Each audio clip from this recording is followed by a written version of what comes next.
Kalau mau dapat keadilan hubungin dua orang, Hotman Paris dan Sahroni. Senayan itu kalau disebutkan gitu efektif.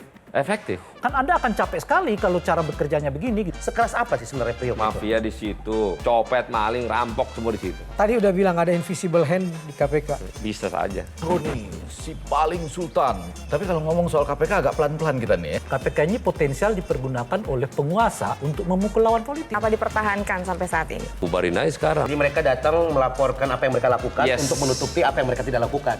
Ini Menteri Pendidikan kita kan begini-gini aja nih. Bahkan peta jalan pendidikan belum ada kan. Tapi kok nggak pernah bisa di-reshuffle ya? Iya.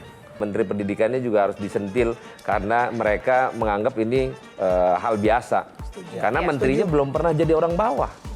Dan nggak pernah gede di Republik ini. Kenapa orang sekarang itu ada yang takut mendengar kata perubahan? Dua pasangan ini didaftarkan kan udah bisa kebayang tuh. Tapi kalau 2 putaran saya pastikan bisa masuk. Nah itu ya.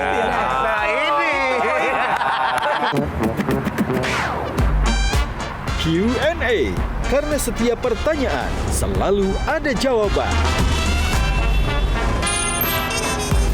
Dipandu oleh Yohana Margareta.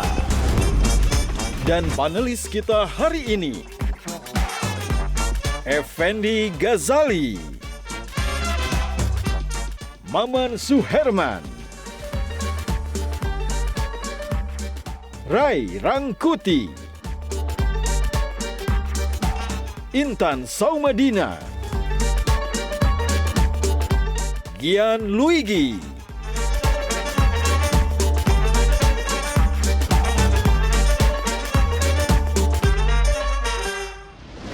Halo, apa kabar pemirsa? Semoga semangat dan juga sehat selalu dimanapun Anda berada. Jumpa lagi dalam Q&A kali ini. Langsung saja kali ini saya akan menghadirkan bintang tamu yang merupakan seorang politisi yang duduk di bangku Senayan Komisi 3.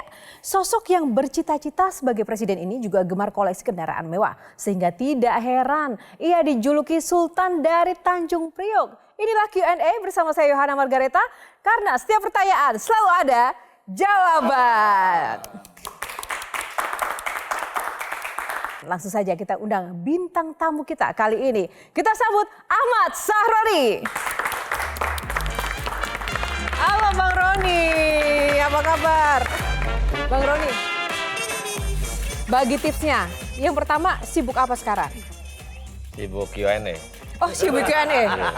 Oh gitu. Terus banyak orang bilang gitu kan, Bang Roni tips glowingnya apa sih? Iya. Saya pernah ingat itu apa. Gitu. Kalau nggak salah. Bedak gatel. Itu nggak terkait dengan Hari Rabies Sedunia. Ya? Oke. Jadi ini 2024 juga sibuk nggak? Pasti, Di balik layar sibuk ya? pasti. Oke, siap ya. Nanti dikulik-kulik oleh para panelis kita. Ini sidang kita. Ini sidang nih, sidang Q&A malam ini. Siap ya? Oke. Oke, tepuk tangan buat Ahmad Sahroni. Silakan duduk, Bang. Oke, kita punya aturan main, ada 9 box. Nanti silakan untuk memilih salah satu box, di dalamnya akan ada pertanyaan yang akan disampaikan oleh panelis dan juga mungkin saya. Langsung saja kita mulai box pertama, pilih nomor berapa? 4. 4. Skincare. Nah, ada perbedaan yang cukup signifikan. Kita lihat ya, Bang Roni dulu dan sekarang nih. Nih Bang Roni ya. Nah, sekarang seperti apa? Emang udah kelihatan pejuang ya. Mungkin Intan. Intan dulu. Ada komen nggak? Bang Roni ini kayak cerminan makin tambah umur makin kece ya Bang ya. Rahasianya apa Bang? Sebenarnya mau bersihin gigi, mau bleaching gigi ceritanya. Jadi tanya sama dokternya, dok ada nggak behel tapi nggak pakai besi? Oh ada. Nah dari situlah akhirnya dipasang. Nah tiba-tiba muka berubah. Oh. Nah dari situlah berkembang karena menjaga ritual untuk diri, ya gue melalui perawatan itu. Oh gitu Intan. Perawatan. Bang Effendi perawatan juga nggak? Yang pertama saya tampil malamnya habis-habisan karena tamunya luar biasa. Nggak mau kalah ya Bang? Jangan sampai panelis terlalu jauh. Yang pasti 2 pertanyaan cepat-cepat sekali. Pertanyaan yang pertama itu pasti menarik. Gimana caranya membuat itu benar-benar bulat itu? Oh iya. Jadi ini juga muncul gara-gara waktu itu Ada sejarahnya. Setiap nyabutin ini, dicabut, gue taruh nih di sini ceritanya nih. Nah akarnya ini itu obat untuk ditaruh di sini gue waktu itu. Gue taruh-taruh aja sini. Sendiri? Sendiri. Nah itu akhirnya muncul lah nih ceritanya. Jadi nggak ada ini dipasang, disulam nggak. Enggak ya. Kira-kira dalam bayangan Bang Saroni lebih mahal mana perawatannya skincare-nya Bang Saroni sama Intan? Kurang lebih. Mahalan gua kali. Kantongnya juga beda ya Bang. Jadi dalam sebulan itu habis berapa duit untuk menjaga penampilan ala Sahroni? Ya 200 juta kali. 200 juta. Wow. Oke, gimana Gian? Tapi emang sepenting itu penampilan untuk Bang Syaroni. Karena sering muncul di TV, jadi di undang-undang kan harus penampilan gitu. Bang Ray kenapa langsung kayak kucek-kucek mata gitu? Modalnya beda soalnya. Kalau Kang Maman? Kalau usia 35 kita mungkin ya.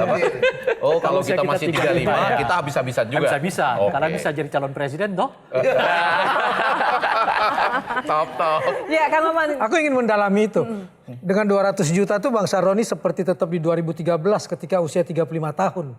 Jadi ngomong 35 kayak agak sensitif. Dari tadi Kan Bang. di usia itu jadi anggota DPR kan 35 kan? Tahun 2014 30 Kurang 77, iya, 35. Wih, pas bener. Dan terus bertahan di wajah itu. Enggak, sebenarnya gini kan situasional menjaga ritual badan gue sendiri ini sebenarnya satu kebanyakan lihat Instagram kali ya. Lihat pengen pakai ini bagus, pakai ini gue bagus nggak gitu. Nah itu merawat karena agar kita fit terus. Sama olahraga gue, golf sama sepeda. Nah menjaga itu sebenarnya.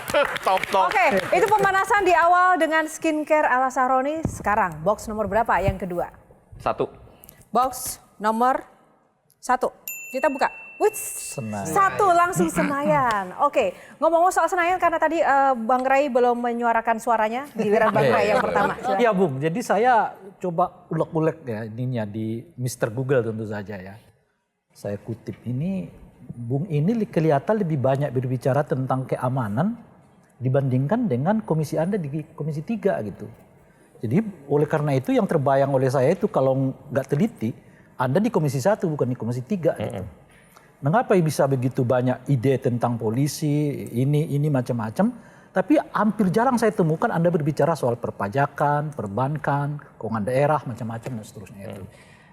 Komisi 3 membawahi 1 polisi, KPK, Kumham, Komisi Yudisial, PPATK.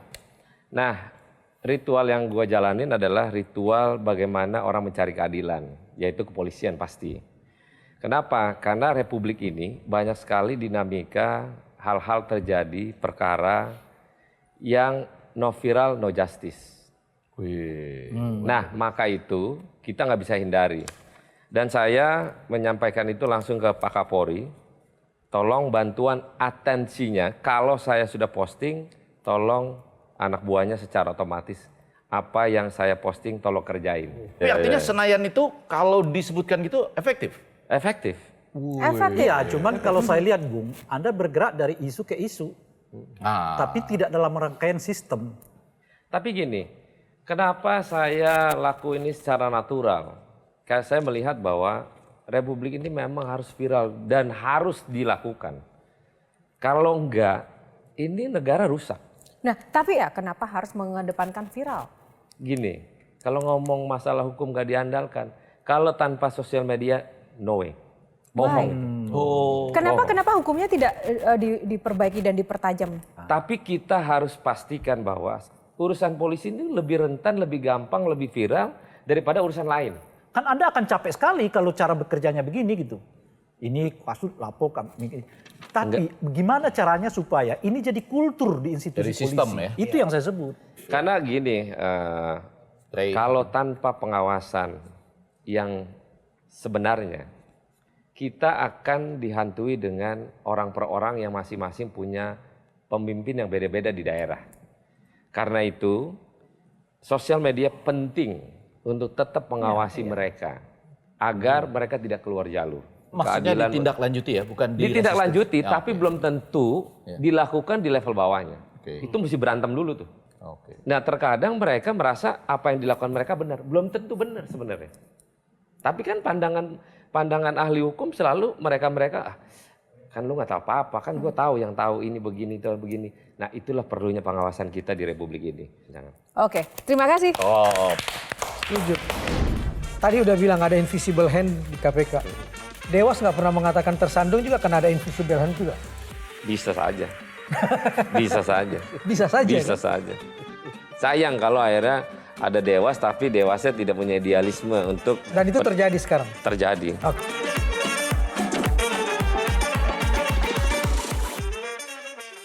Jelajahi cara baru mendapatkan informasi. Download Metro TV Extend sekarang.